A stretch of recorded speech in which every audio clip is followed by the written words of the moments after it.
We'll bring the meeting to order. Is Keith the board member? Say again? Who was Keith? Mike. Mike The McDonough is gentleman board outside member. the door? Mickey? Um, My name is Mickey, I work in the BCRC.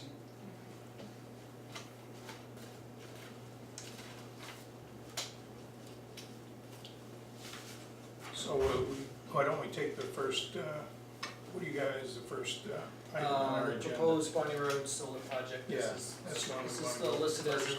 a pending There we go. application before the public service, to Yeah. the public service board. If you would like, we can go around the table and you can express any concerns that you have.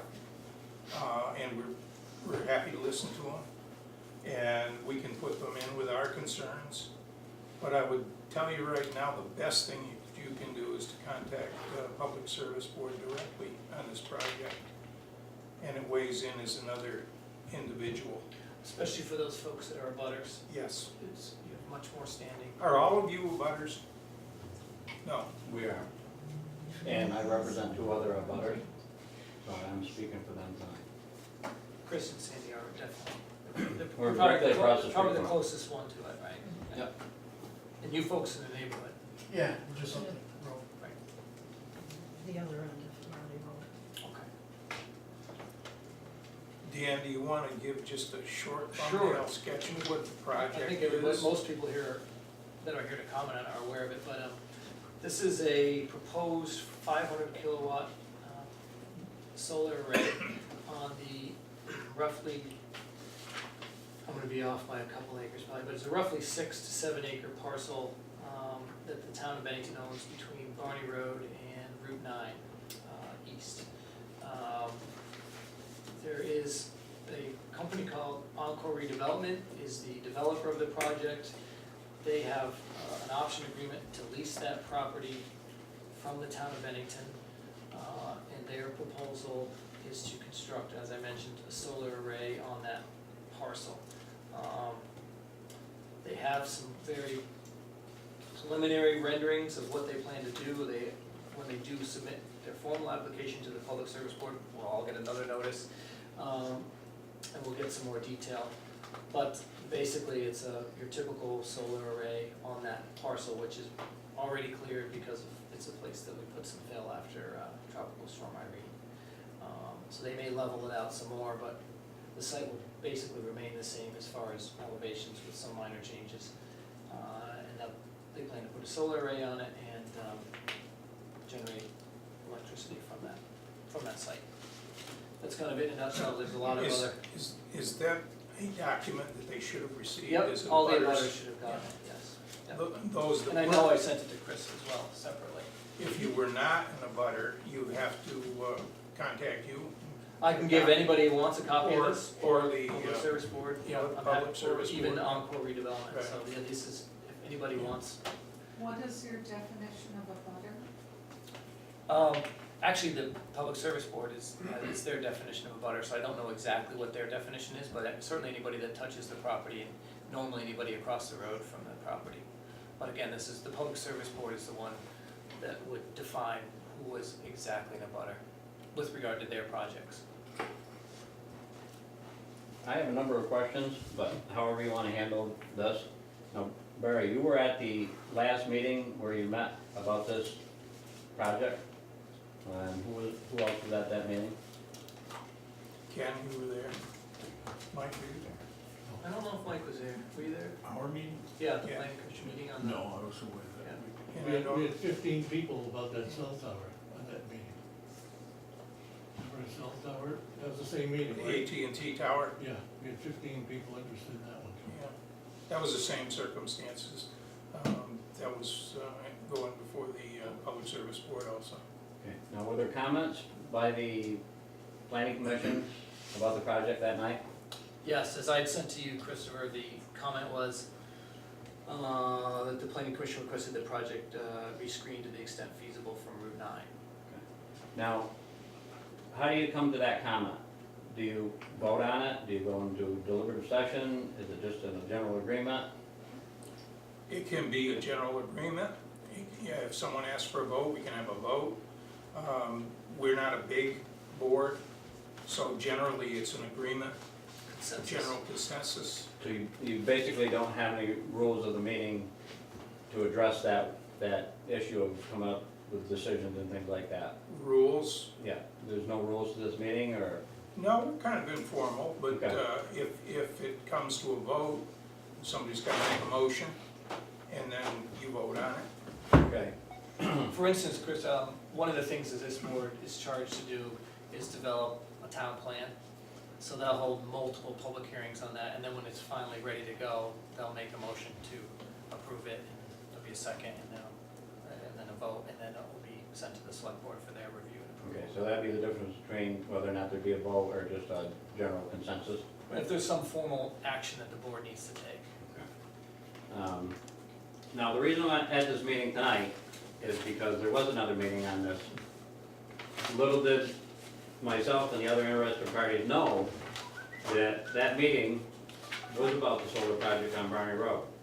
The warning for the meeting stated that it was a solar array on Route 9 East, and that's the first time we'd ever heard it called that.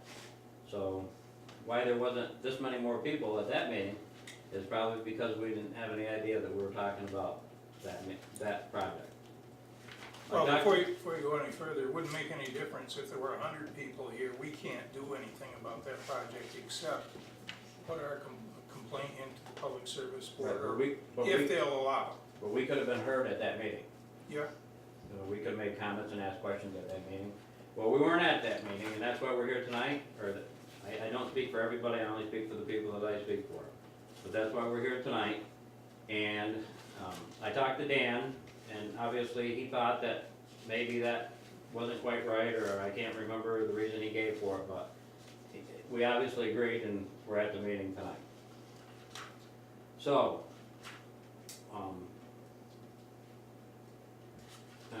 I gotta back up, I'm gonna jump all over the place, I hope you can keep track of me. I can't keep track of myself most of the time. Christopher, do you have written, once you go through those, do you have written comments you could submit to us, because we can certainly.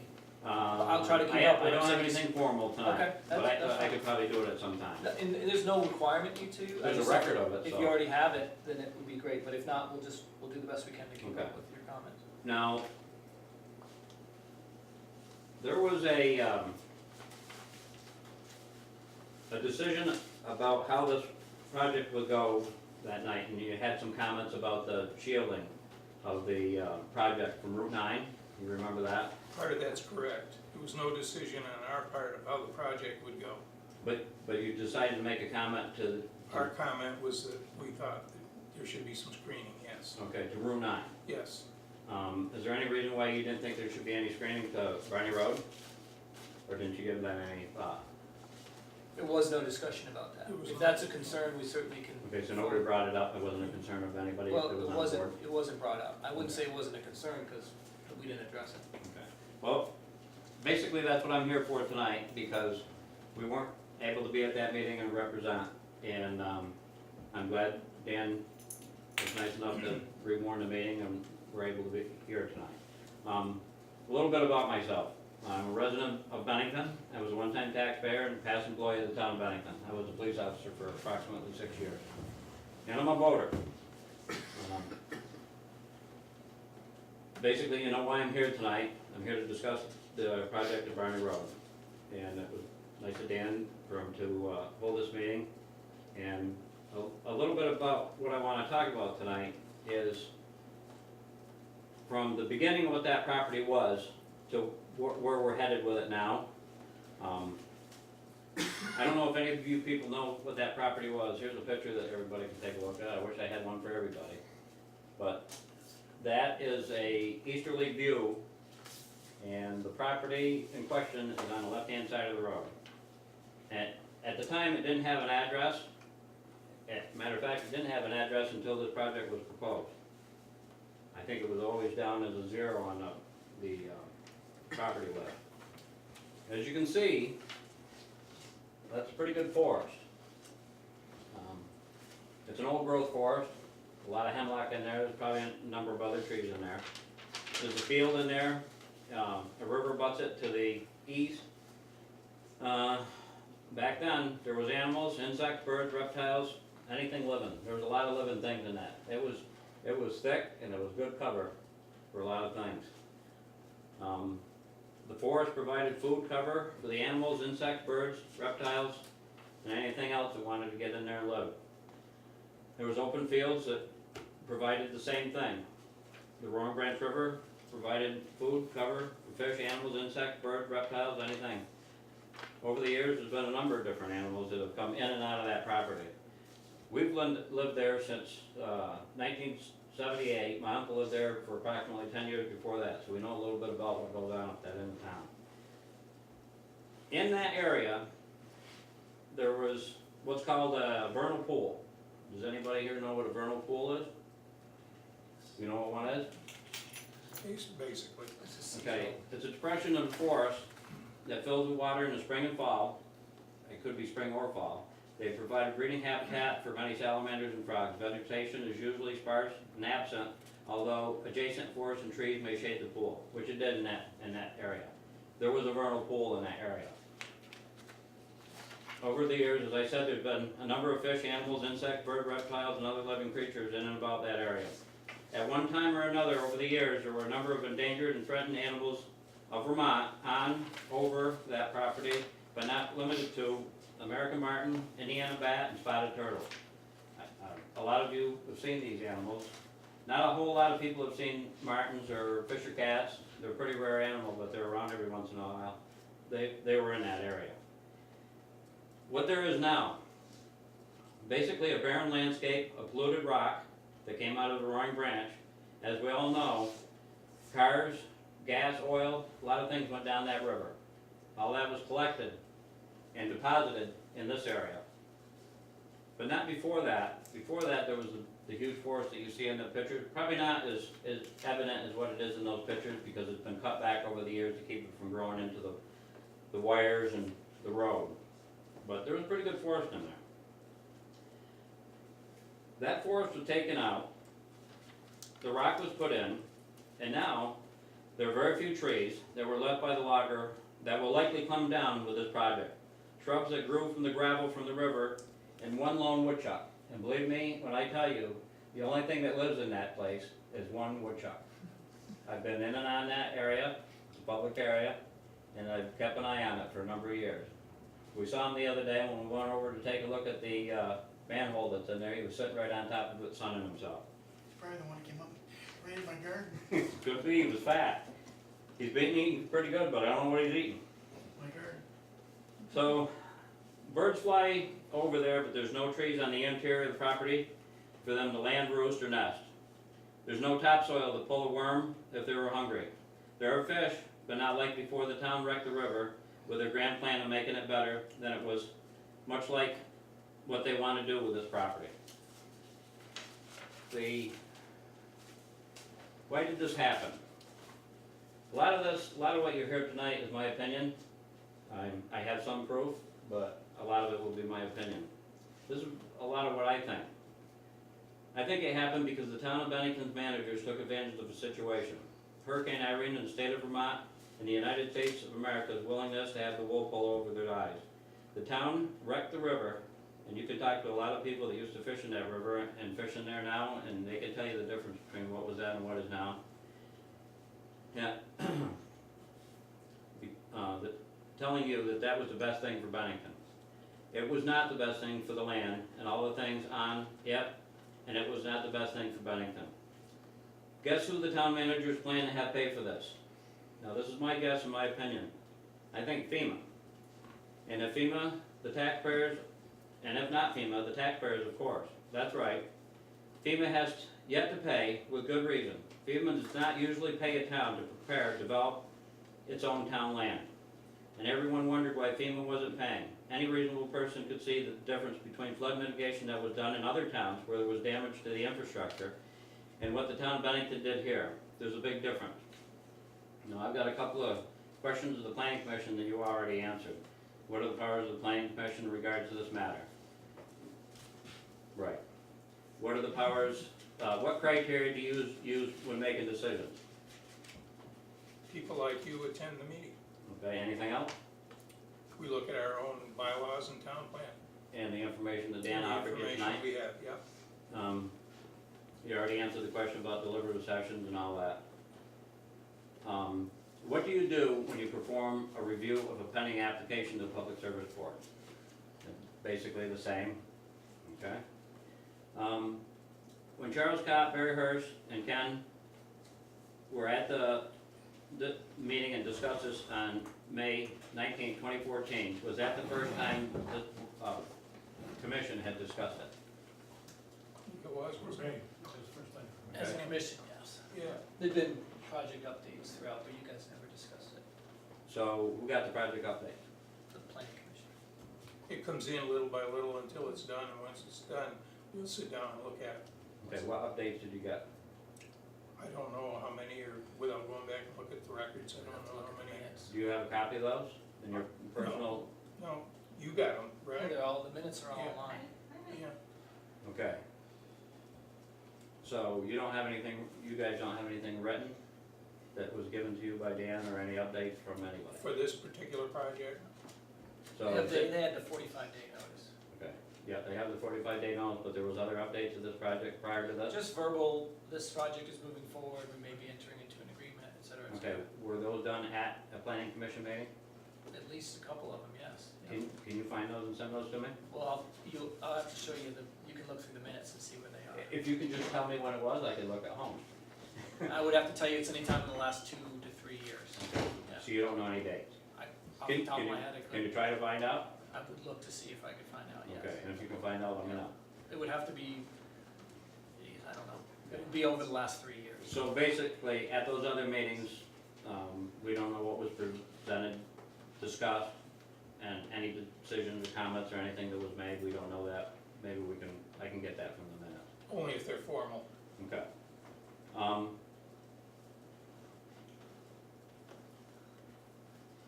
We already questioned the extent, screening from the extent feasible from Route 9.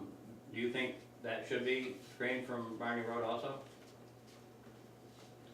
I think they'd have to discuss that, but it's certainly an issue that you've brought up, and that's something we should It's consider. not something any individual on the planning commission will make a decision on. We can discuss it and see how we come up with a cumulative decision on it. My opinion isn't any more than Ken's or Mike's. Okay. I don't think it's here, and I'm not sure if I have it, but I think I got a letter from Stu Hurt today that said that would be screened from both sides, Barney Road and Route 9. Dan, do you have any idea why he would think that? I don't, I'm not So privy it's to something the his. developer passed down. Yeah, I don't know. Certainly, if that's a concern that you have, we would discuss whether or not that should be a formal comment to the Public Service Board. Oh, yeah. I'm all about that. Is that something you want us to formally pass on? You were here that night, and you were here. Do you know why that you thought it should be screened from Route 9? What was the conversation about Similar that? to, when you go through Powell at the old racetrack, sort of screened in, I mean, in the winter we can't help it, the leaves fall out, but Right, when all those tourists are around and stuff like that, it sort of screens it. It's not the most beautiful thing. Where I live, they're putting in 17 acres, they're clear cutting I understand 17 that. acres and Yeah. putting, up, I didn't Chelsea realize they solar. don't move. They're just gonna be permanent things that they get the best shot they can, and, there's very little digging, they put sonotubes in and that's it. I The just more wanna- screening you get on those projects, the better you are. Well, they're gonna, where ours is, they're gonna put a fence all the way around it. And we've asked them, and they said they'd be willing to screen it all the way around as well. okay. So I think they're pretty, they come in with the cheapest, but, they'll listen to the, neighbors as much as they can. Okay. I don't know if it was you, Dan, that mentioned to me that the trees that are on the property would probably stay in there. Very likely, I haven't seen any plans where they would remove additional trees, but I again, know there's 2 large trees on the south side of that will be shading the solar array, when you say the south, okay, the south side. right next to the road, the Yeah. Barney Road. Our concern, I don't know why the loggers left those trees that day, I have no clue. They took every other tree, I don't know why they left those 2, but it was our concern that probably at some point or another, that if that shaded the solar array, that they would probably take those trees also. What we'll know about when they do the final plan to the Public Service Board, in their final filing, we'll be able to see details like that. Okay, I'm glad you brought that up. I have a plan from the Chelsea Solar. I'm friends with somebody who's an abutting landowner. This is the 45-day notice. I believe that is a 21-day notice. Maybe it's a 45-day notice. In this 45-day notice that they sent to my mother, and do I have your permission to speak? Yeah. Should get that on the record. EB Solar anticipates using the following equipment for the project. Please note the final design and selection of the equipment will occur after the project receives regulatory approval. Now, if I was to build a deck, a garage, anything that required a permit for the town of Bennington, I would have to put exact dimensions, setbacks, the materials I was building it out of.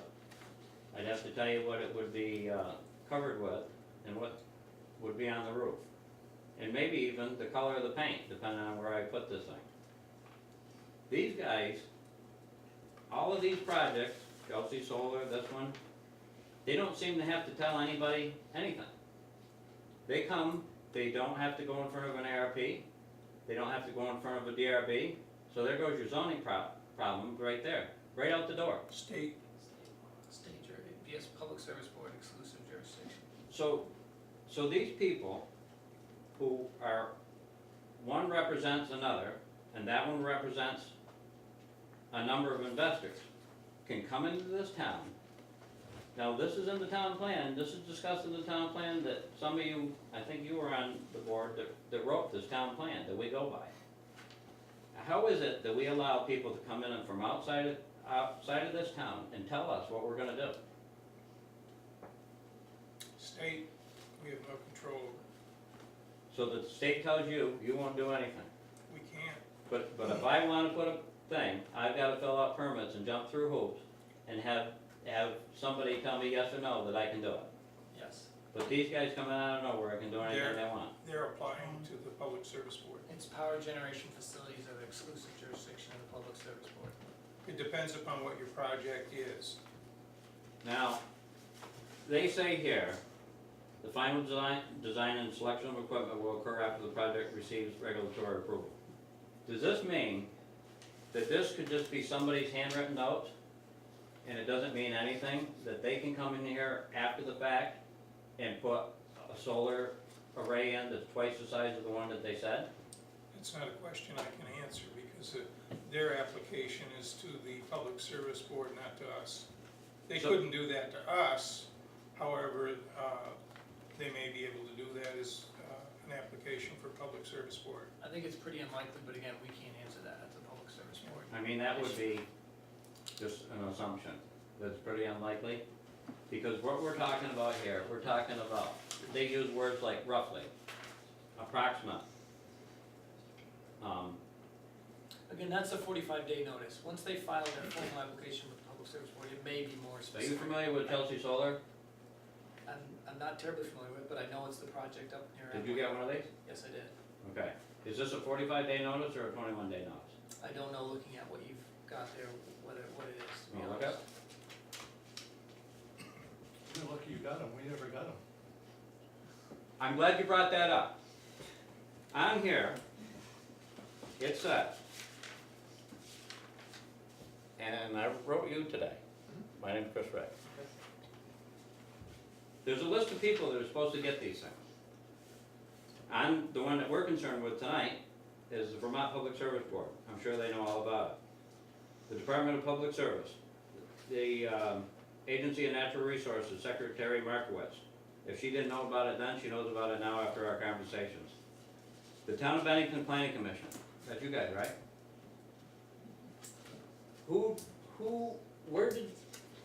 Where does this come into the town? Comes into the town office and then it's distributed to all the members. Okay, did you get one? At that meeting. Yeah, they got it all. Okay, did you get it on April 25th? Well, at that meeting, I don't remember the I date. think of it was the May, meeting. yeah. Right. So you didn't get a 45-day notice. We did. within time, you're getting the timeliness. Right, but it's a 45-day notice of application, so you weren't given the same respect, whatever you wanna call it, that the rest of us were. Some of us. The Town of Bennington Select Board. Now, you're aware that I've been before the Select Board at 3 meetings over the course of 6 weeks, and I've asked them what they knew about the solar project. Every time, they told me nothing. Now, I think we know that they know a little more than nothing, but why they're answering the way they are is, that's their deal. I don't know. They all were supposed to get one of these. I have yet to have anybody tell me they did or didn't, but they're telling me they don't know anything about the project. What is your concern with that? What's your concern that we? My concern is that people that should be on this aren't aware of it. The Bennington County Regional Commission, you're on. I think probably you gotta go back and ask the sender if he sent it. Well, what I'm trying to Before you do, ask the receiver if he received it. well, what I'm trying to do is disqualify this. Because, and this is just the beginning, I'm not done yet. There's more of it. I'm not aware of what the service board's rules are, so I couldn't speak to that issue. These people are supposed to get these. The Bennington County Regional Commission is supposed to know about it. I've got a couple letters here, and you can speak if you would like about that. Well, your email was directed to me personally, and I did not receive the notice, but I'm simply an employee of the Bennington County Regional Commission. The commission did receive notice, and I think you received an email to that regard from our director, Jim Sullivan. Well, I think it's the same here, when it comes into the office, like you say, they distribute it to you first as a chain of command. And you handle it, then pass it on. It's just like at the So school, they may not know the selectmen, because SVSU. we learned about it at the meeting ourselves, so it works its way up. Okay. Now we're gonna get to some other people that maybe should or shouldn't have been included in this. A member of your commission, I think, is Donald Campbell still on the planning commission? He was Yes. reappointed in May. Yes, he is. He lives at 98 Furnace Grove Road. And Duncan Campbell, is that his brother? His father. The father, is also down at 98 Furnace Grove Road. 98 Furnace Grove Road doesn't abut this property. These people all have a say and can testify at the Public Service Board and enter evidence into this case. Is his name listed as a member of the planning commission? or No, is his it- name is listed as joining property owner. He does own property adjoining it, across the street from it. Yeah, He owns land across the street from the project? Yep, across the river, across the At railroad what, street. at what address? I don't think there's an address, I think it's a vacant parcel. And Duncan Campbell also owns property? I don't know if Donald does, or Duncan does, or they own it jointly. you would have to ask him that. Yeah. We wouldn't know the answer to that. Well, I would have if he'd been here tonight. So, now we've got our neighbor, Joan Bucksack. She shares a driveway with Dennis Bull. She got one of these, he didn't. Again, I'm concerned that certain people did and didn't get these notices. But you're asking the wrong You're asking the people. wrong people, unfortunately. But what it boils down to is the planning commission, if Donald Campbell had been here tonight, he may or may not have recused himself from participating as a commission member. But all these people can testify on this. Now, it puts it pretty top-heavy if one sector of people is in favor and others aren't. It's unusual that you would have people invited to something that they should or shouldn't be at. There I'm going, I'm all over the place. That land, now I gotta back up a little bit.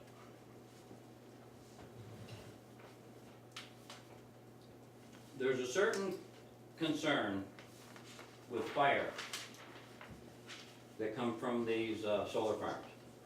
and solar panels are just on houses. It's a new thing for the fire departments and all the emergency agencies, they have to be properly trained on this. My question, have the Bennington Police Department, the Bennington County Sheriff's Department, the Vermont State Police, the Bennington Fire Department, the Bennington Rural Fire Department, who is actually in their area, and sometimes they are assisted by the Bennington Police Department, the Bennington Rescue Squad, have they been trained in how to react to a solar farm fire? I'm sure that that's not, that would be something you'd have to ask the Public Service Board. We don't have the authority to ask those people those questions. Okay. You wrote the town plan, right? Okay. That land is zoned rural residential, and I have a list of the allowed uses with a zoning permit that is issued by you or by the DRB on a special variance. This doesn't go in front of the DRB, No, so zoning doesn't apply? that's correct. You know, that cell tower that they put up down on, I mean, it wouldn't have passed the planning commission at all, or DRB, the setbacks, the height, everything was wrong, but the state allows it, we can't have. I don't think we can to emphasize enough that the Public Service Board has sole and exclusive jurisdiction over this project. They get to decide. If we could have every single regulation against it, not saying that's appropriate, but if we did, it still would be up to the Public Service Board to make the decision. And they would not be controlled by our regulations. They should take them. What's the town's position on the project? You can speak for the town, you're the assistant town I manager. can't speak for the select board. You'd have to ask them, And that's a legislative body. yes. I'll ask them next week. So, you did write the town plan, and some of the things that are in the town plan are about protecting certain things, scenic resource inventory. Route 9 is a gateway to Bennington.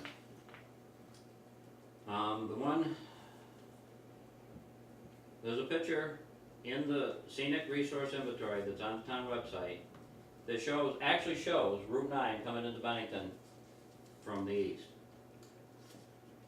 They have it down as a gateway in the scenic resource inventory. How does a solar farm fit in to a gateway to Bennington?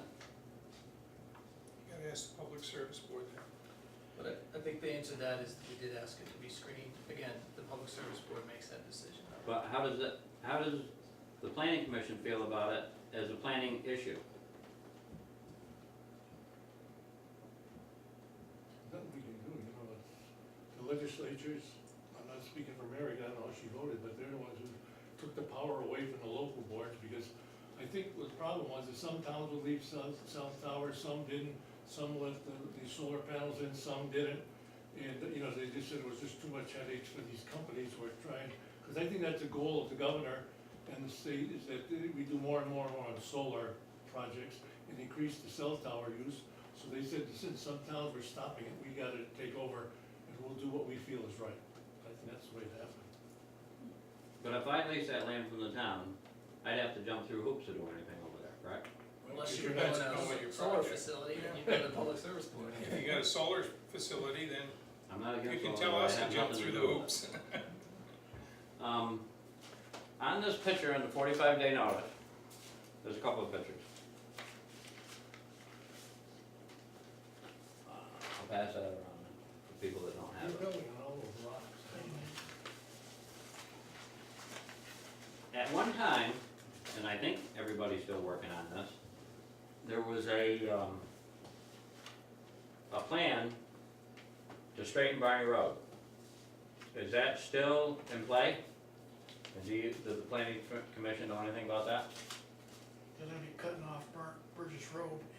Where's the road outlet inlet gonna come into play? I know that, I do have a vague recollection of when they were talking about, You can't go down too far because it's too close to the other road. they were talking about doing the southern leg. I think there was some discussion about straightening Barney Road. Is the planning commission aware that there was a surveyor up there a couple weeks ago? Do you know anything about that, Dan? No, I don't know how that's relevant, but I don't know when they have people on the project property. They were on that property. So, that's what I'm trying to get to. I don't know who hired them and what they were doing. But I know they went around our property and put ribbons. So I don't know if it has to do with the road. I couldn't, You I just don't know? wouldn't know the answer to that All right. question. On that picture, it doesn't show anything about the road going straight through and out to Route 9.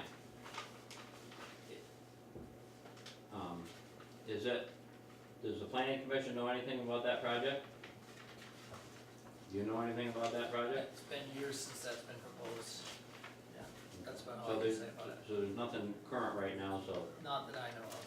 it could be because apparently there's no indication in there that there's gonna be a road going through there.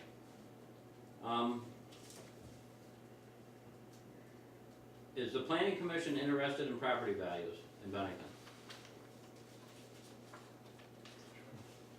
How does that fit in with this project? Well, fits in with my question. He said yes, do you agree or disagree? Well, we're interested in it, but it's something we can't have jurisdiction over, what can we do? I think you also have to understand, Chris, you're asking these questions, these folks can answer individually, but until they have time to talk about it, they can't answer as a commission. Give him my email. Right, but they can't do business over email, they have to do business. But that question's kind of out of the blue.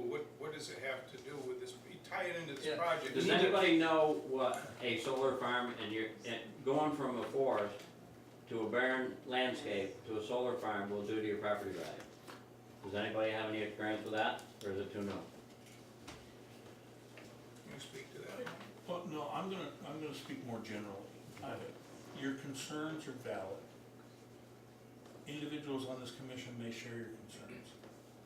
But it's been repeated many times this evening that by state law, the jurisdiction for a facility such as this does not rest with the municipality. It rests with a state commission.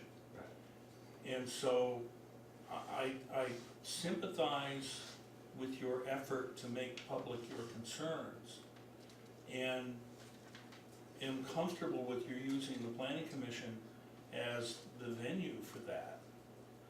But realize that whether or not we as individuals are concerned about property values within this community and whether that project will affect those property values, it's not within our jurisdiction to deal with that. And I find it is very frustrating for us to be in this position of simply responding to you with the same answer to every point you raise.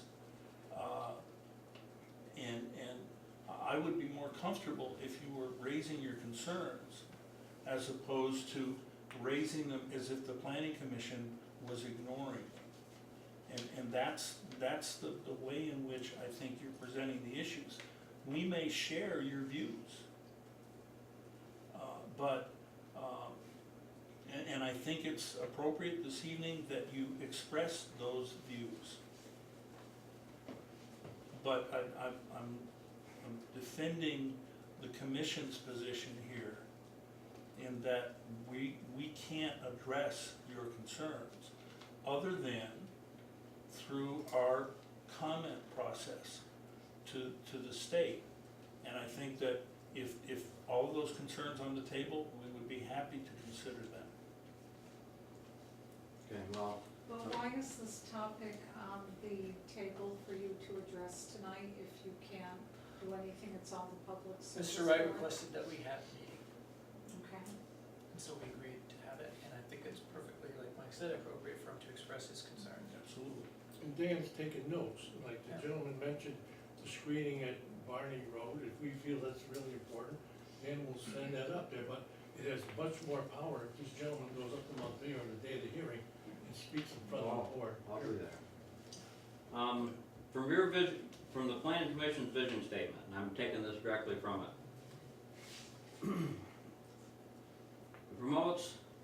Bennington promotes its standing as Evermore Economic Center and will continue to provide opportunities for its residents to enjoy outstanding quality of life by dedicating itself to a distinctive sense of place of characterized by its natural, scenic, cultural, and historic resources. It's a historic settlement pattern. It's active and engaged community with a true sense of civic pride, outstanding school system, efficient, responsive municipal services, that's why I got on about the fire and emergency services. An efficient, safe, convenient transportation system, pleasant, efficient, and affordable housing. A place where all citizens have the opportunity to participate in a diverse, sustainable, and resilient economy.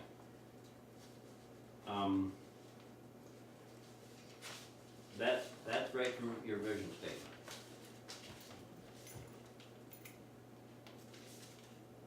The planning commission, from what I read, really cares about what goes on in Bennington. But when it comes to this, how could you let it get out of your hands?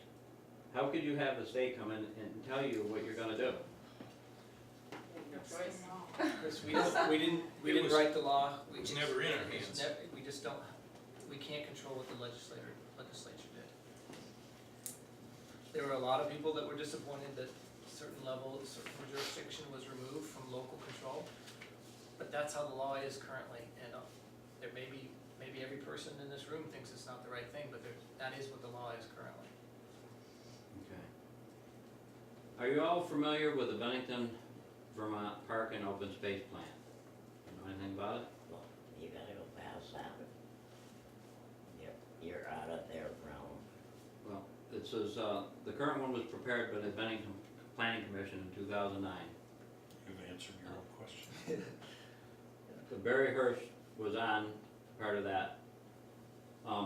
The land we're talking about is in the Bennington, Vermont Park and Open Space Plan. It's described on the map ID as 16, Roaring Branch access, southeast Route 9 Barney Road, special use park, water resource accesses, 5.5 acres ownership, town, a small pull-off for parking pedestrian access along the old riverbed, or the old roadbed leads to the river of the Roaring Branch and suitable for fishing and swimming. I've got a description of the special use parks and water resources, but it just reinforces what's already on there. It does say that, even in the water resources description, it even mentions the Roaring Branch off Barney Road as being part of that thing. I've got a whole long description about how the town plan identifies the parks and the developed and undeveloped open spaces and critical resources to contribute to the quality of life of residents of the town.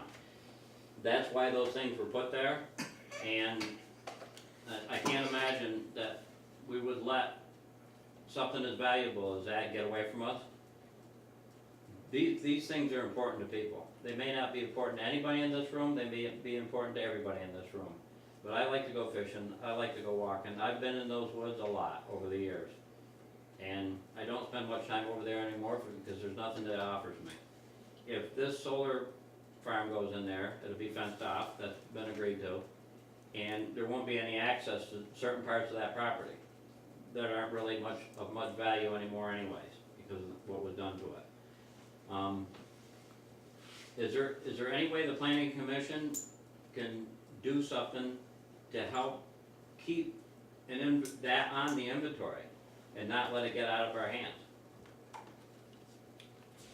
Same response. As much as we would like to, we get the same amount of power that you do. So, that plan is bunk. It's out the door if somebody comes in and wants to put a solar farm on every one of them. Well, you should be addressing these concerns to the board, the state board. Those are the concerns you should bring to them, because they're making the decisions. And I will They be. should have the, Okay. Now we're gonna come down to the cat in the bag. I got a little personal story that I know a little bit about. It's not really hearsay, it's things that a lot of people know about. Some of it's on the record of the Town of Bennington and Select Board DRB meetings, ARP meetings. It's on some of the minutes, I have some of them here, and but they're all available on the website. Once upon a time, there was a man by the name of William Billy Thompson. Some of you know him. God rest his soul. He's not with us now. He offered to turn a portion of this land into what would become Thompson's Park. It was a proposal he made to the town. Billy mentioned a couple of interesting things during the talks about this project. He mentioned the Bennington Fire Department had previously used the area as a practice lot. He made a voluntary offering to the town to clean up the property. Now, there's a couple of important things there. The fire department used the property, and Billy Thompson was gonna clean it up. What did the fire department do there that needed to be cleaned up? We'll get to that. What he didn't say was what the fire department actually did there. What it was that he offered to clean up. My family has lived across the street from this site for approximately 40 years. We know what the fire department and others did over there and what needed to be cleaned up. This is what today would be considered a brownfield site, as there were a number of chemicals and items burned at the site which were extinguished with water and other chemicals. The water and those other chemicals likely allowed the hazardous chemicals to enter the ground, and possibly even the river.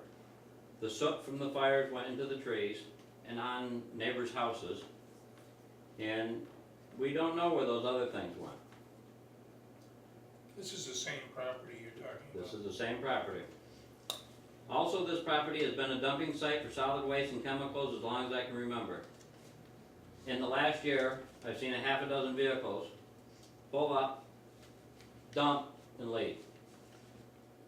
Before that, it was even worse. Over the years, I dare say I've seen a couple hundred vehicles drop anything from paint cans to anything you can imagine has been dropped over there. As far as I know, the site was never cleaned up, and the condition exists to this day. You can't just pile rock on a brownfield and forget about it. Now, I never got to finish all my notes, but I can tell you for a fact, my mother had a dog named Tyler.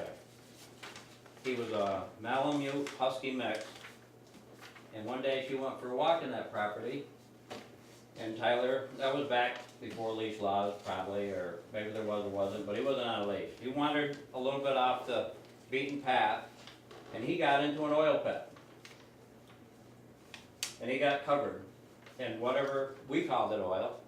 It was blacker than any oil I've ever seen, and only God knows what it was. It took her forever to get that dog clean again. She made a complaint to the town of Bennington, and I don't know who the town manager or the government was at the time, and she can't remember, getting old and senile. But she made a complaint to the town. After she made that complaint, the fire department's actions on that land ceased. Nothing was ever done to mitigate any damage that was caused by the town to that land. And as far as we know, all that is still under there. I'll pass that around again, take a look at that. That's what that property was before all this happened. Before the fire department, under the, That's when the fire department practice. oh yeah, they practiced, they burned cars, they burned tires, they burned chemicals. I don't know what they burned, but all those cars were fire department members. They're parked every which way, and there's a good number of them there. This is a picture that my uncle took and made into a slide, and I had made into a picture today. Modern technology, you gotta love it. That's what that property was. If you go up to that property now, you won't see that. You can't even see what's going on inside of those woods, but you won't see the beauty that was in that place. You'll see a barren landscape. And we're about to put a solar farm on top of that barren landscape, and that's what we're gonna invite the people to the town of Bennington to see. The first thing they're gonna see after they cross the town line is a solar farm. And they're not even gonna get to see the front of the solar farm, they're gonna get to see the butt end of it, with all the wires, concrete blocks, and everything else that's involved in this. They're gonna have to make them higher to get across that. You've got the hill that's there and the trees, and the sun ain't gonna get hit that in the winter. Yep. So what the heck, put a solar thing there, when, like, you're gonna have panels all over the place, but you got that hill in the way, and the trees. They're gonna have to be up there high enough to catch the winter sun. And my son owned it, well, he rented a solar house, it was totally solar. And after winter, he had to use a wood stove because it was always, not enough solar. There's not enough sun beating on the solar panels. That's what I don't understand, why they're putting it there. You don't wanna put it on a flatter area. That's why it makes it a little suspicious to me. I don't understand, Illinois. the efficiency of solar in Vermont is obviously less than what it is in Arizona and anything close to the equator. Why these people wanna do this here in Bennington is beyond me. They know that it's a certain percentage of the efficiency that it will be in anywhere south of here. I think they're pretty much taking advantage of a law that the state has written, as we all admitted tonight, the state's controlling this, not the town, they haven't got a say in it. This baffles me. This is the first time in my life that I've ever seen anything that is so far out of whack that it doesn't make any sense. And how a town would just go and let them do this to us. I can't do this. I can't do anything without jumping through hoops to get permission. I've heard the planning commission talk about the types of trees, and the DRB and the ARP talk about what kind of paint they gotta have on there, and what kind of trees have to be on there, and how it has to be shielded from the highway, and you even mentioned it has to be shielded from the highway, but no mention that it has to be shielded from Barney Road. I have to wonder what consideration and how much power that the planning commission actually does have. You could make so many recommendations to this project that they couldn't afford to do it, if you wanted to, right? You couldn't make that many recommendations? Again, they don't have to listen to the recommendations. They don't have to listen to any of it. I will tell you that the Public Service Board will, all those things that you mentioned, they will look at those. Whether or not they would agree with how they should be resolved, I don't know, but all those issues are relevant. Did anybody know about the dumping that was going on in that property? Did anybody on the commission know anything about what the Bennington Fire Department and other fire departments did at that property? I don't think we can speak to that. The landowner would probably be the only one that can tell you what's going on. But it's in the town plan about the scenic beauty and all that, but nobody knows anything about what went on up there. Is it legal for anybody to build on an unmitigated brownfield? Well, what do you mean by legal? Is it legal? Can anybody build on an unmitigated brownfield? I think the answer is yes, if they're willing to take the risk that it's of the environmental liability, which is pretty significant. Who absorbs the liability, the town or the project head, Encore? Depends who put the material there. If the Bennington Fire Department put the material there, are they under the purview of the town of Bennington? I don't know if they're acting within their scope of authority or not.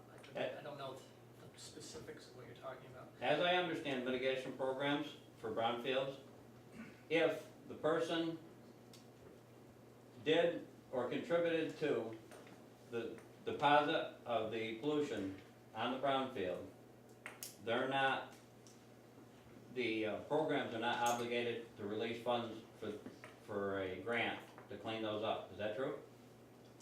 I don't know. You know, that's a very specific. That's the way issue. I understood it, that's the way I read it, but I could be wrong. I'm not a very smart person. I barely graduated from high school. I didn't go to college. I learned a lot of what I know from the internet and TV. Some days I think I'm dumber than a rock when it comes to some things, and this is one of them. But I've educated myself through a lot of studying, and I am just so upset at this thing. Maybe, I think you've already answered this. Who gets this electricity? Goes to the grid, and there's a credit given to the town for the amount of electricity. For all the electricity that the town of Bennington uses? No, mostly we'll deal with the biggest electricity user, which is the wastewater treatment plant. Okay. That's the main Will it be all the electricity they use? I don't know, but it'd be a good portion of it. I think probably what it's gonna end up being is a percentage, a discount on a percentage. Does that sound familiar to you? I don't, that doesn't mean anything to me, discount on Does it mean anything to the planning commission? And it's not your concern? Okay. Well, there was two places that I could talk about this. It wasn't offered at the ARP, doesn't apparently go through the DRB. It doesn't. The control that the select board had of it, they signed away to Dan and Stu Hurd. And for the negotiations on the contract, the select board I've been trying at the select board and they don't seem to know anything about it. So this was the only other avenue that I had to at least ask questions and get out, other than talking to Dan and Stu and anybody else who I've got an email address or phone number for. So, it's just, it's troubling. I hope this isn't the future of what goes on in Bennington. I mean, there's some places that seem like they'd be a great place for a solar farm. The Burlington International Airport is putting one in up there. They're putting it in on part of the roof and on the ground, and it's perfect for that place. It looks just like everything else that's there. Aluminum and concrete, and it looks like what should be at an airport. But, you see that picture right there. Does that look like a solar farm or anything like it? Somebody's gotta start thinking about who we're trying to do business with and the kind of business we're trying to do in this town. Because I don't wanna see this town turn into one big solar farm, or one big telecommunications tower, or anything else that is under the purview of the Public Service Board. To have the state and the Public Service Board tell us that this is what we're gonna make Bennington into, it doesn't fit in the town plan, doesn't fit in the vision statement of any of the boards. I mean, the way those things are written, those vision statements, you would think that the people on the boards and commissions, and the town manager and the assistant town manager and all the employees of the town want Bennington to be the best thing in the world. This is not the best thing in the world, what they wanna do with that property right there. That's all I have. Is there anyone else that would like to speak? What would you say, Dan? Is there anyone else? that would use that? Unfortunately, I hear you. But now we know where to get them at go. the ballot box. Chris, I assume you're gonna get the same day that we do, but when I get the 21, the formal filing, I'll let you know. Yep. And that will be much more comprehensive than what you've seen so far. Well, that's why I wanted to know, is that Chelsea Farm the 21 day or 45 day? I believe that's the 21 day, and they have there's a Right. huge. That's even less specific than the 45 day that we have on this project. It gets worse and worse as it goes along, believe me. I really worry about what they're gonna do after they pay the first month down. They're gonna play by the month, right?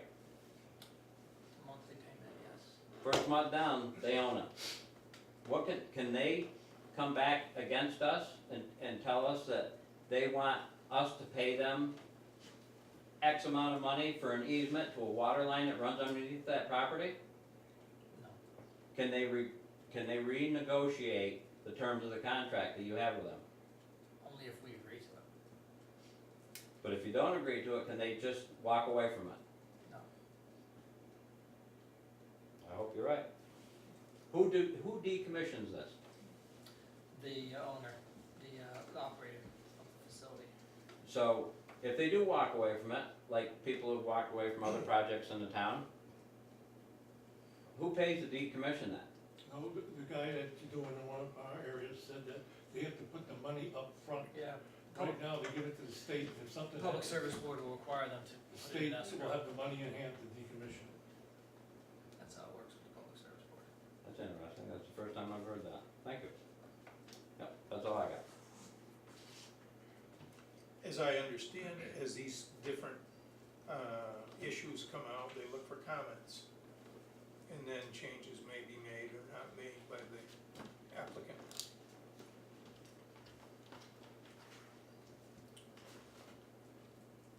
What's up? I'm here for the rest of the meeting.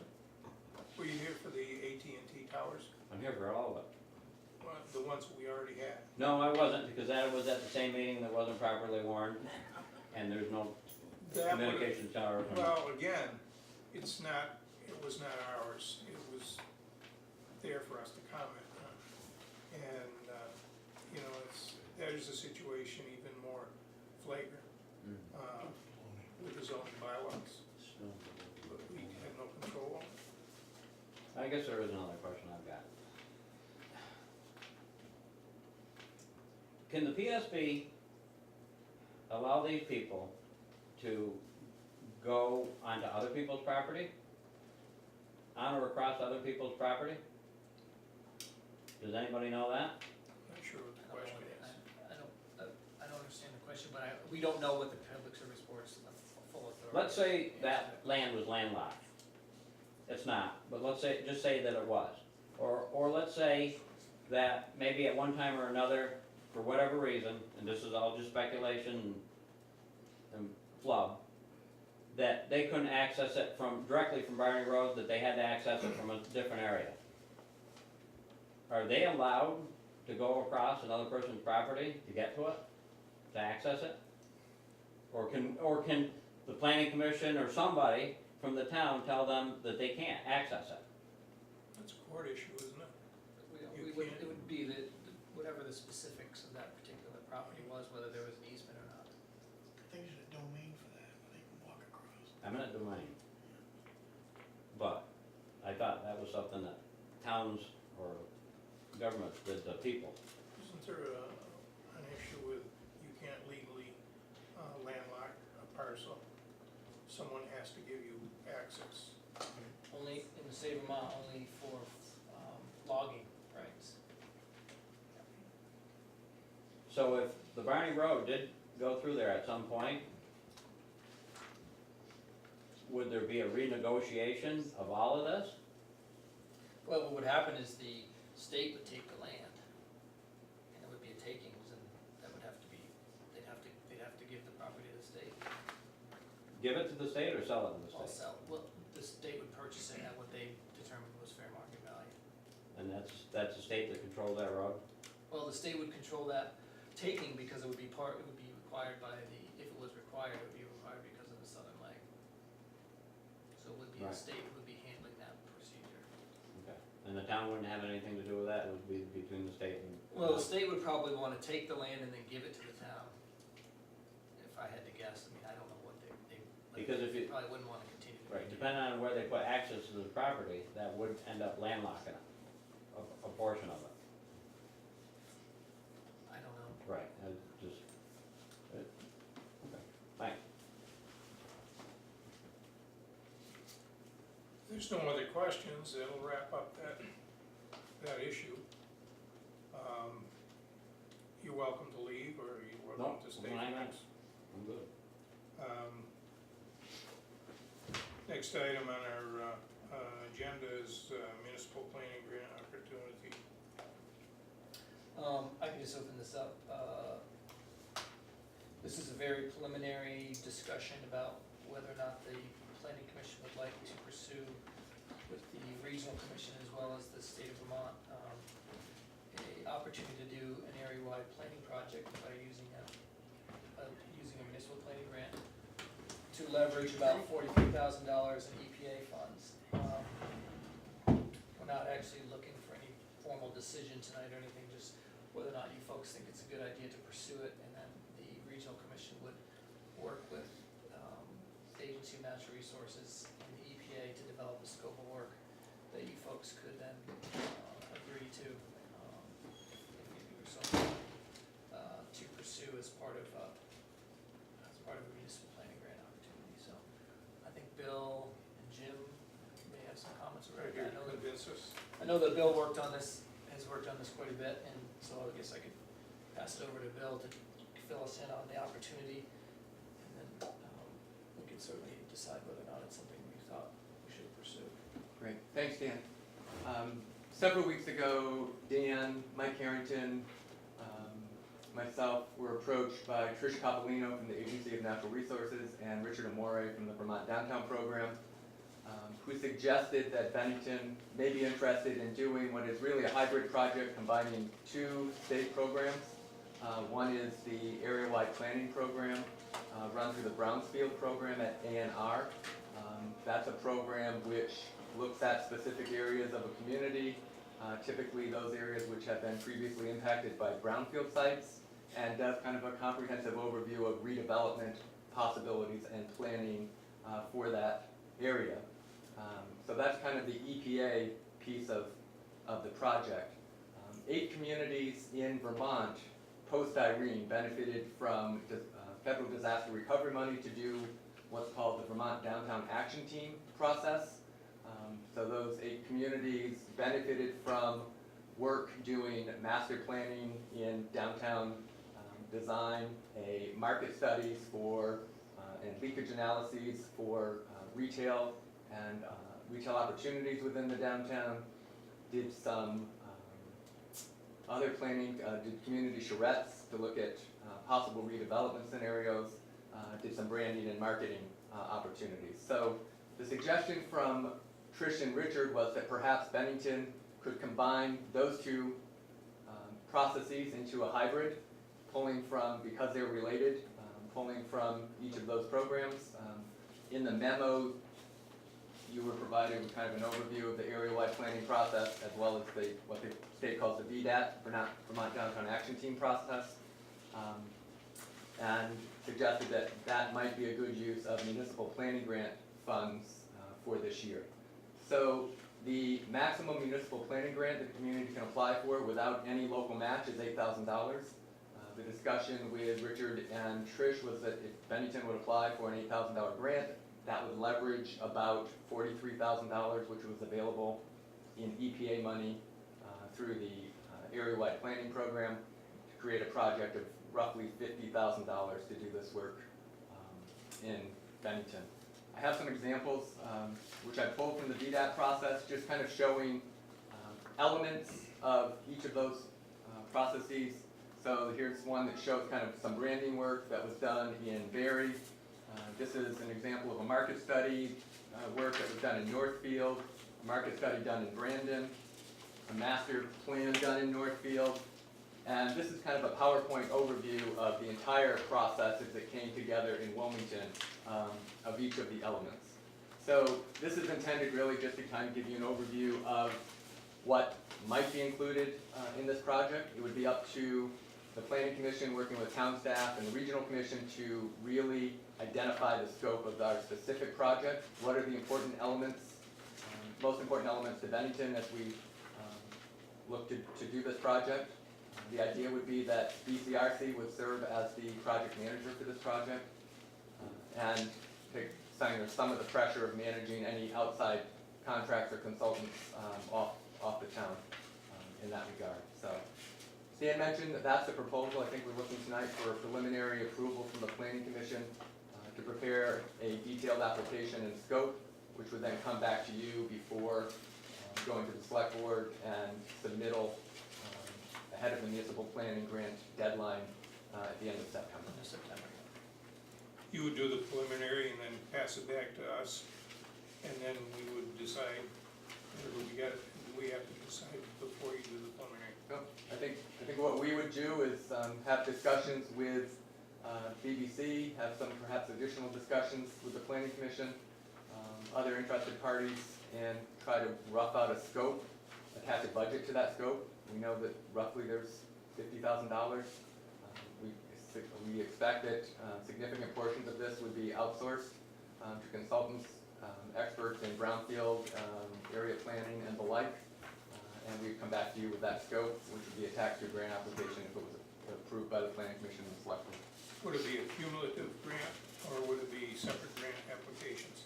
Yes, it would be we would be applying for municipal planning grant application. That grant would be linked with the release of the funds through the EPA money. So there may be a separate short application So that would be combined. We'd have to send a grant application.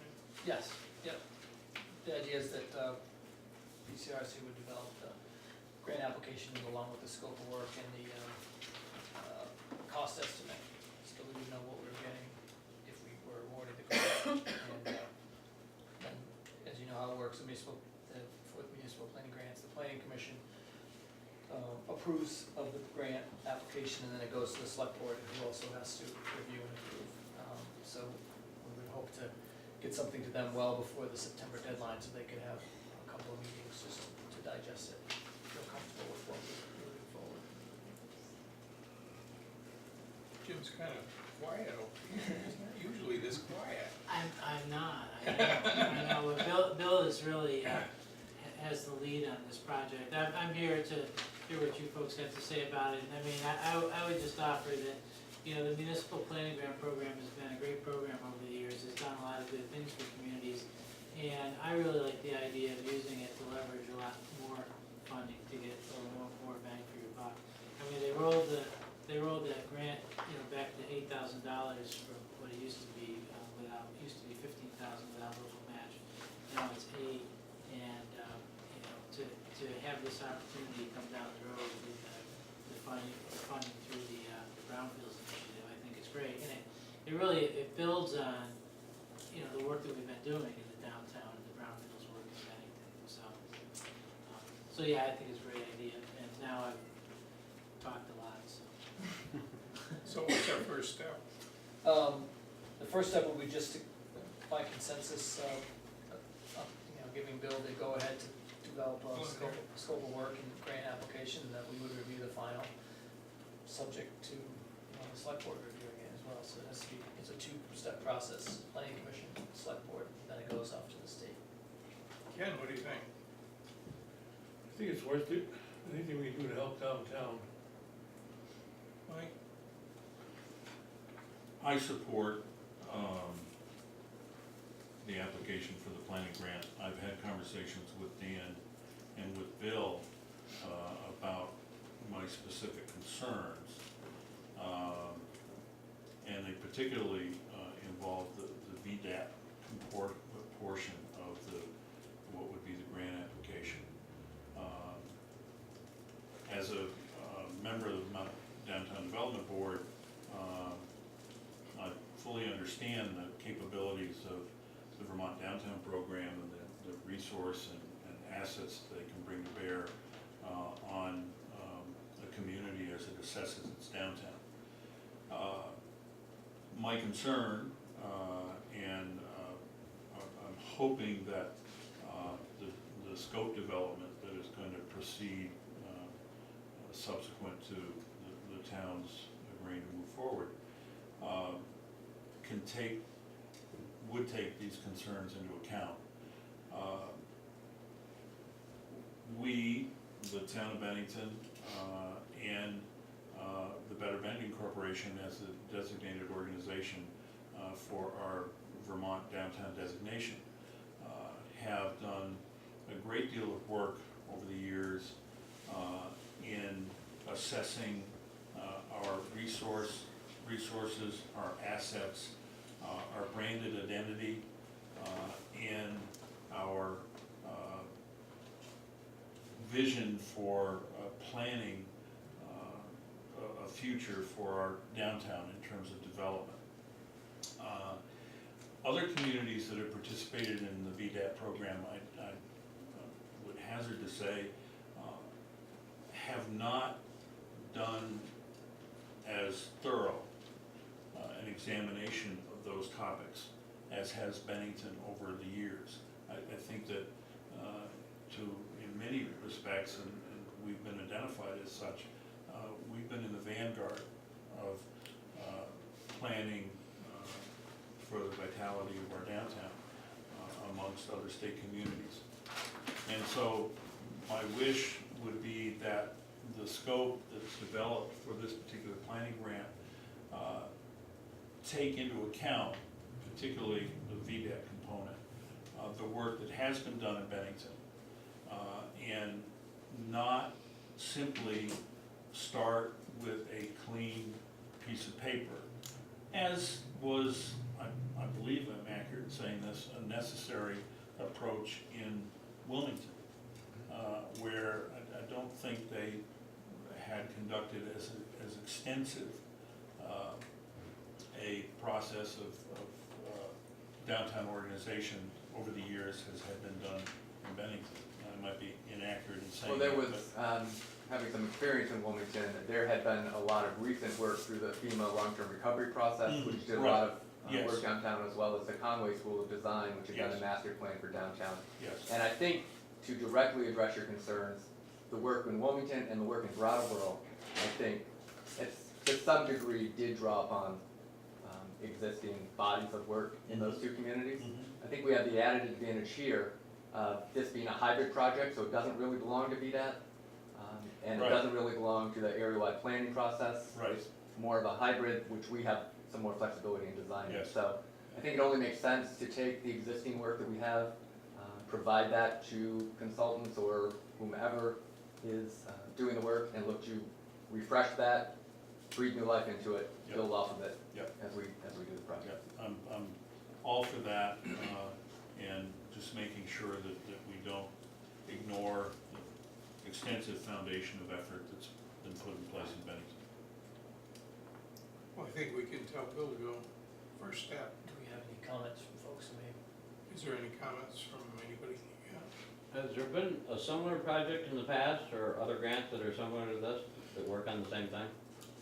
Not in as comprehensive a manner, different pieces of it, certainly. Yeah. So Bill, I think you have the consensus to move forward, and then we'll make a formal review once we have a chance to take a look at the application and the scope. Great. Does that sound fair? Okay, I will work with Dan and Mike to develop the scope. Thank you. Thank you.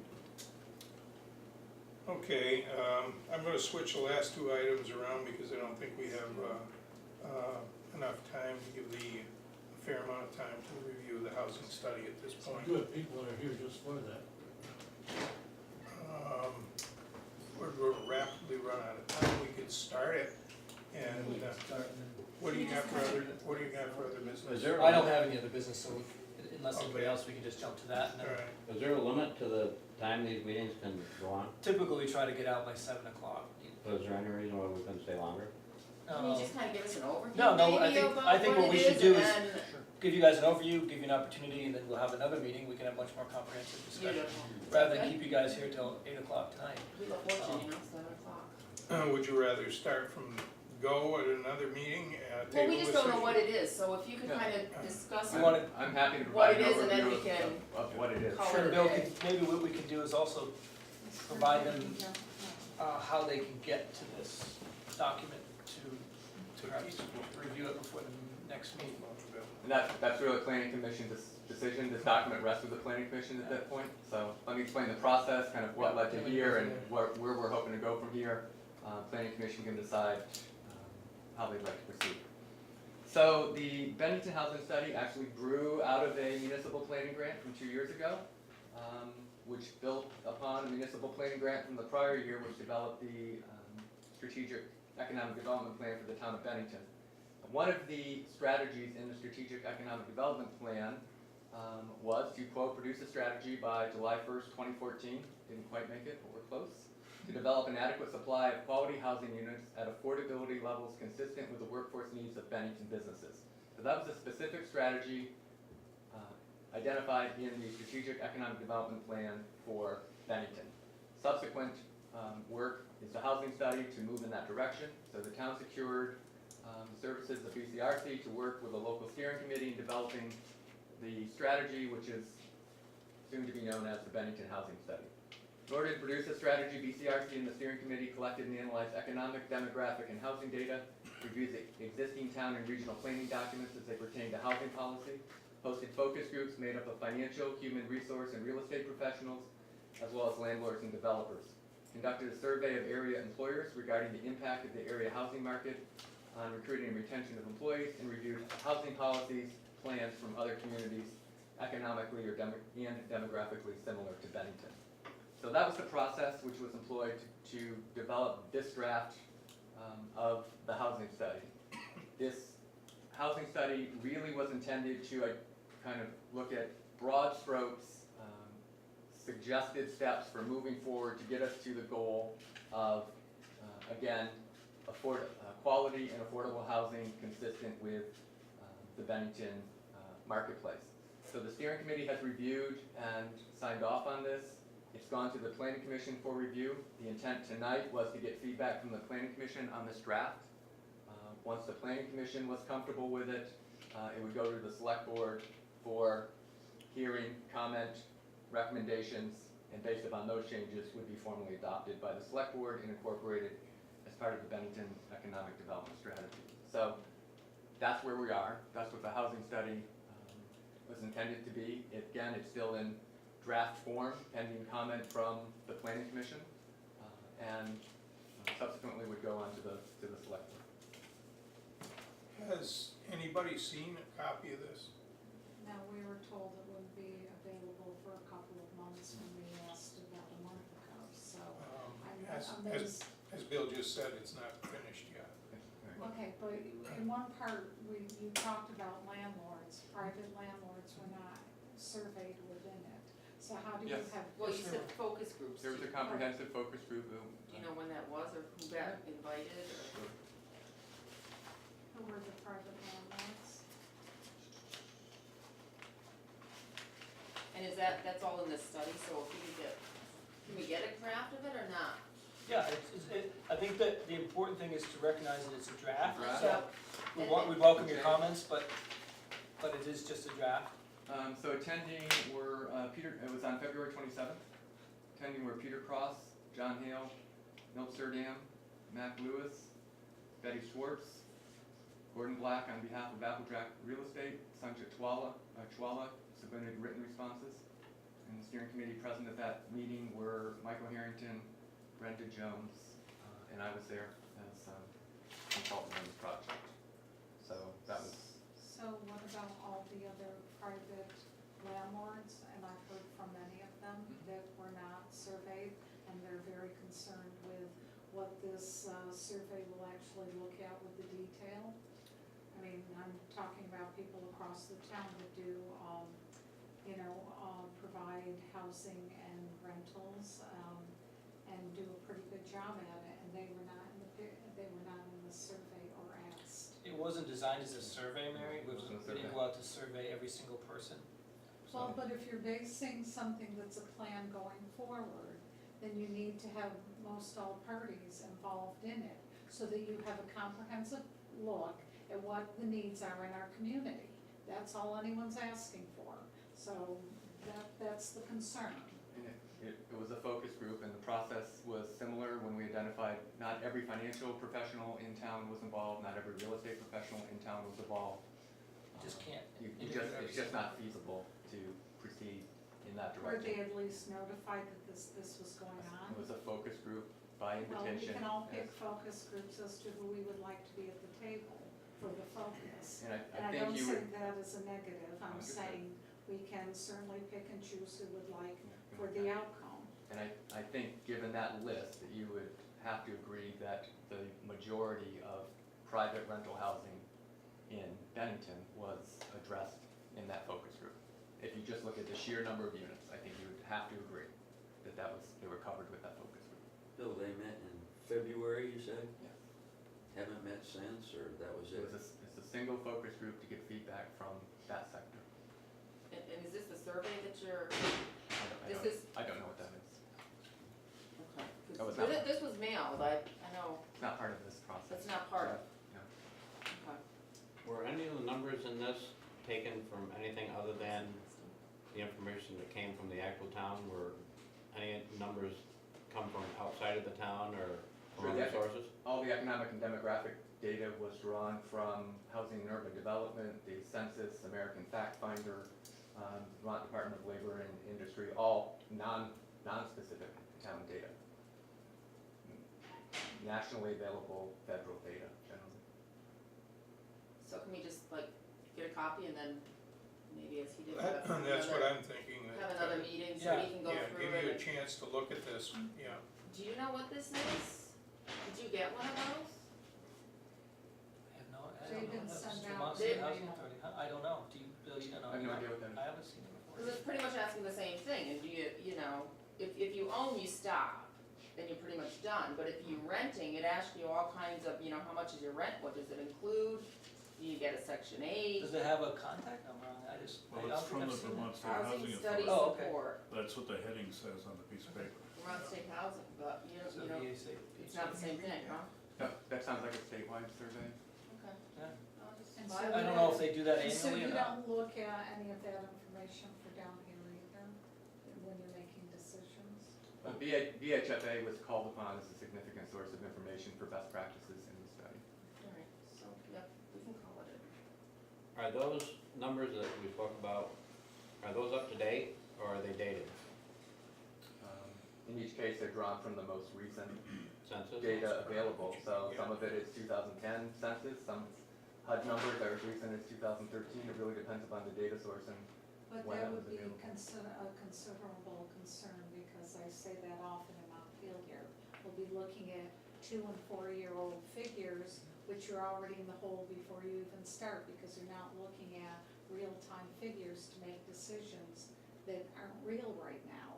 I think we could look at the demographics of our community right now and some of the challenges we have that will not equate to what some of your numbers are in your survey. So that would be a real I concern. think the concern would be that this report would be dated already if some of the information in it was old.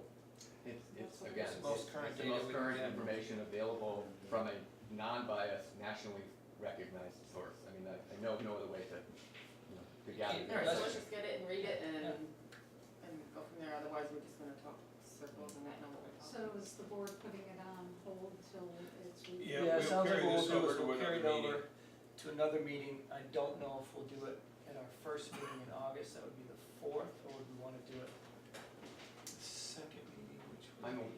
I'm away on the 18th, so I will not be available August Okay. 18th. So what would you, What's the 4th look like for everyone? Yeah, September's fine.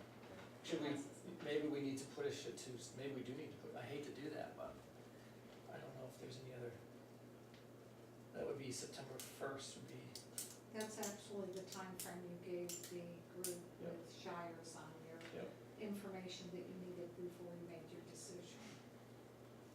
so it could be, I mean, I have no strong opinion, you guys, if you guys wanna, Thank you, September 1st, Labor Day, that's proposed, another day.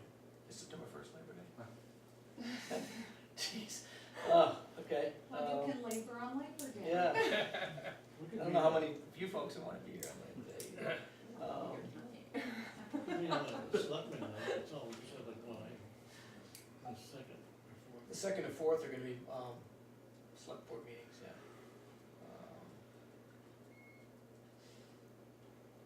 Or we could do it, 15th. if we had to push it to the 15th of September, does anybody have any heartburn over that?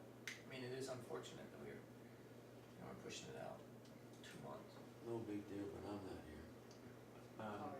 What do you think? My only comment would be the planning commission has now had this document for Yeah, 3 weeks or so. I think to the extent possible, it would be nice if we could get at least initial comments from the planning commission, understanding they're not final comments until after other folks have been heard from by this body. My I'd like concern this to would be be a dynamic putting the cart before the horse, as we've done on other board levels. So if that could be respectfully considered that it's being reviewed. August 11th. We don't- that's gonna be a select board meeting. Can you do it a different day, than Monday, or does it have to be? Well, The planning DRB is commission- on Tuesday. Let's see.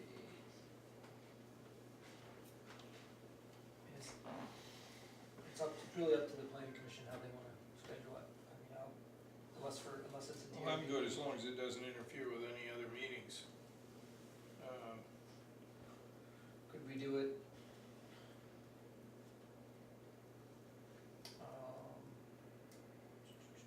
August, The 4th is select board. so 4th it would be our meeting.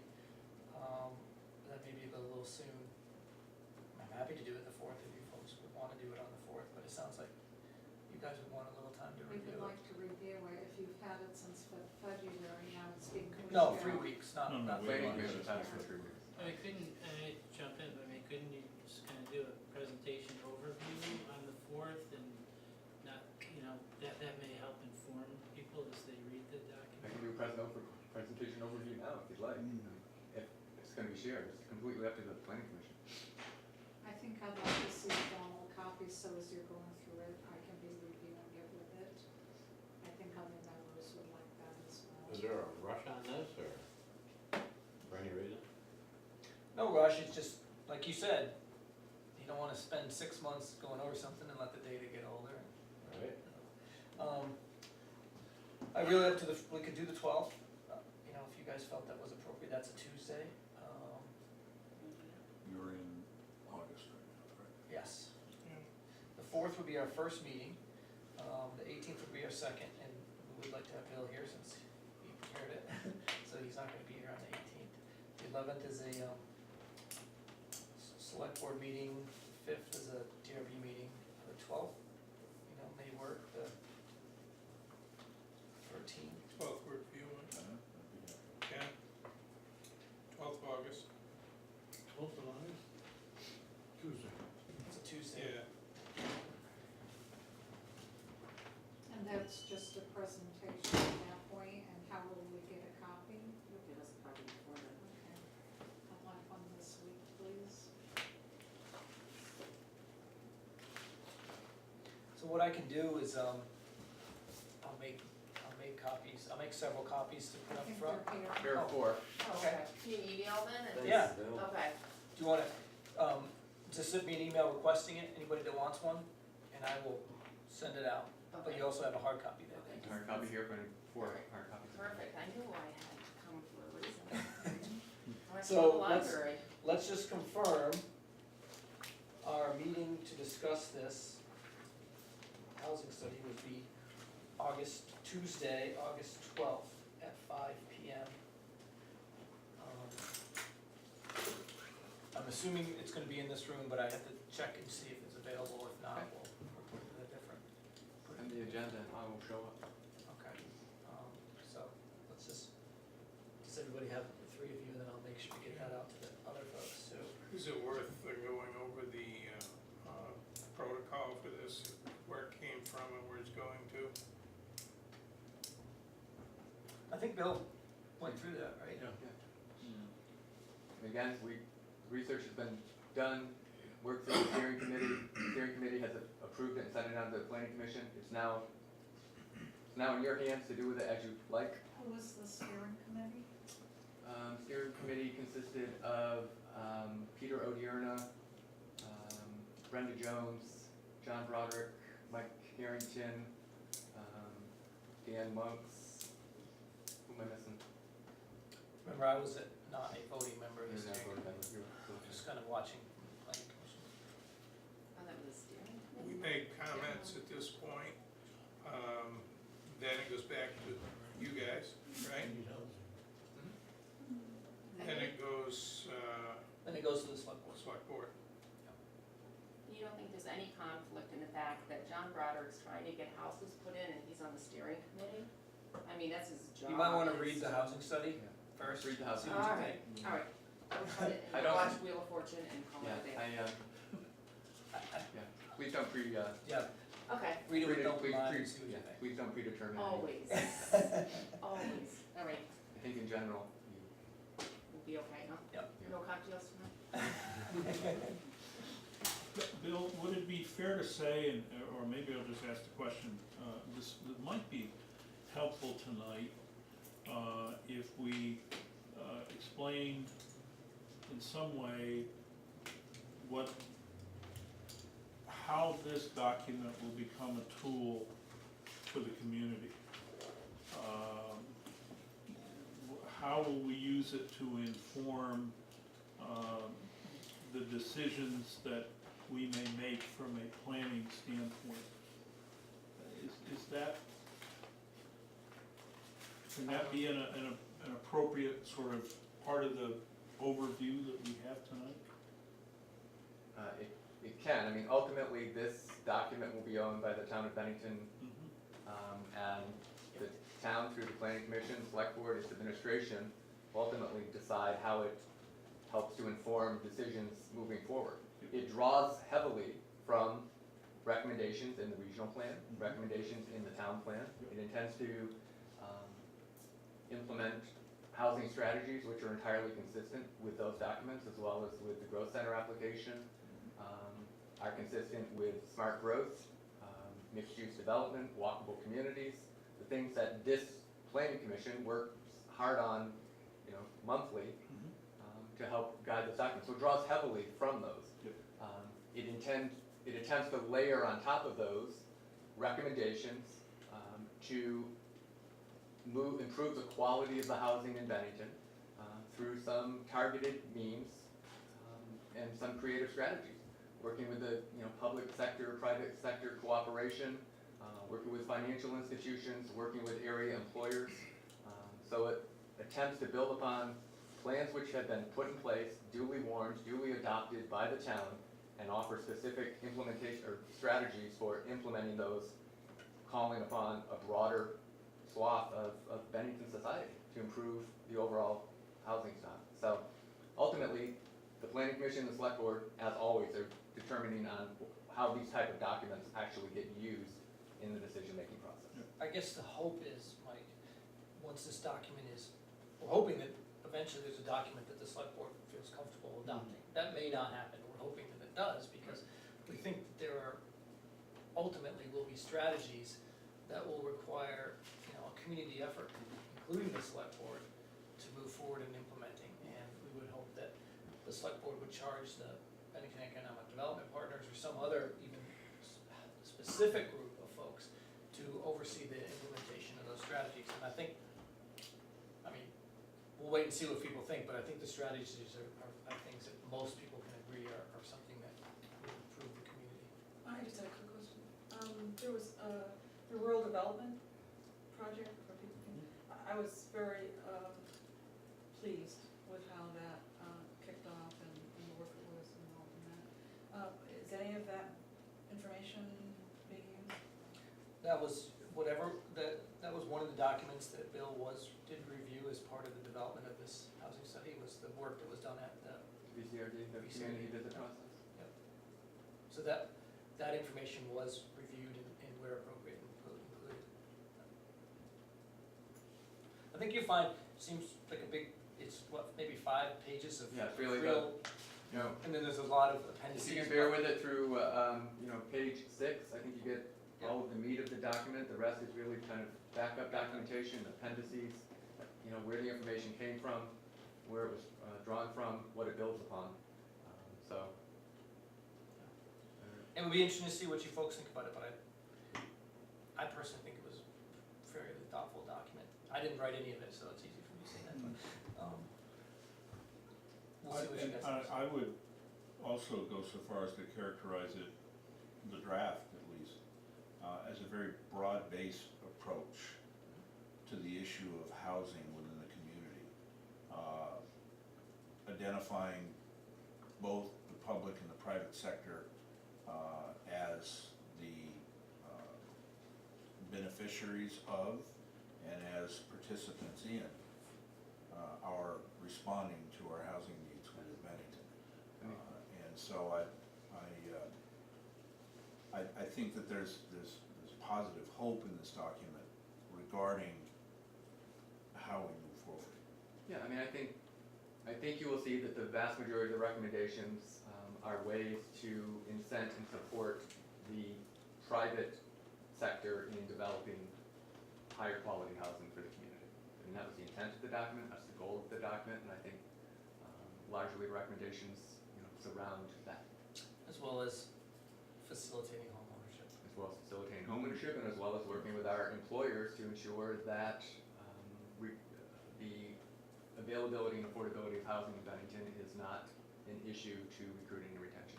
So that directly ties in certainly to economic development, which was the foundation leading to the study. The idea behind the study was how does the availability and affordability of housing in Bennington affect recruiting and retention for our area employers. I think we got some surprising results based in the surveys of them. So on the one hand, while I think the expectation was that there might be a higher level of impact on recruiting and retention. It perhaps wasn't as high as was anticipated at the outset. On the flip side of that, there were other concerns which were frequently noted, which are probably more troubling, and signify the need to really dig in and focus on these strategies. So I think it's, Did everybody get a copy that wanted one? I think some people wanted electronic copies. Okay. If not, We should coordinate because I want to make sure the ones that you have are not marked draft, so let me get Yes, you a new one. yeah, send me a new one that's marked drafts that I can send it around. So before you send this out, I will do that in the morning first thing, but. That's something we did, so. Okay, so to be continued, at least with this subject, on August 12th at 5 PM, hopefully in this room. If not, we'll find another room. And you will let us know. Yep, it'll be here on August 12th at 5 PM unless I let you know otherwise. And we'll be posting the agendas as always on our website. 5:15 better for to you you. places. So we will be meeting at 5. Well, would you like 5:15 or does it matter? There's a little wiggle room Okay, in getting down here if it's 5:15. so let's amend that. 5:15 maybe. So if you're here early, we'll just chat all the way, so. Okay. We already said there's no other business, so I'm gonna need a motion to close the. Jerry, motion? I know you said this was an informal group. I just got one more short thing, sorry. Something that came up in my mind. Are there gonna be any more recommendations to Encore for anything that was discussed tonight? I think what we'll do is we'll, gonna go through the whole list. I'm gonna run up minutes. Probably not gonna get it all, but I think I got the big issues. What I'll do is, I'll do that list. I'll send it to the chair, and if the chair agrees that that list is appropriate, we'll send it on to Encore and say these were the concerns expressed by Mr. Chris Wright. And, to the extent possible, if you can address them, please do so.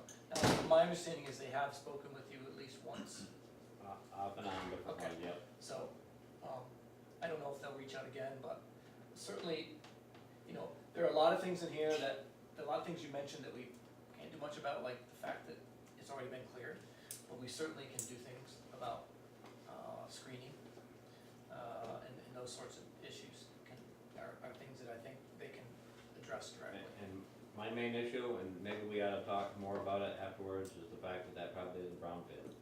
And we probably should, Well, I think that that's really more of a concern for the developer. I mean, we already own it. If it's a brownfield, we own it, we're stuck with it.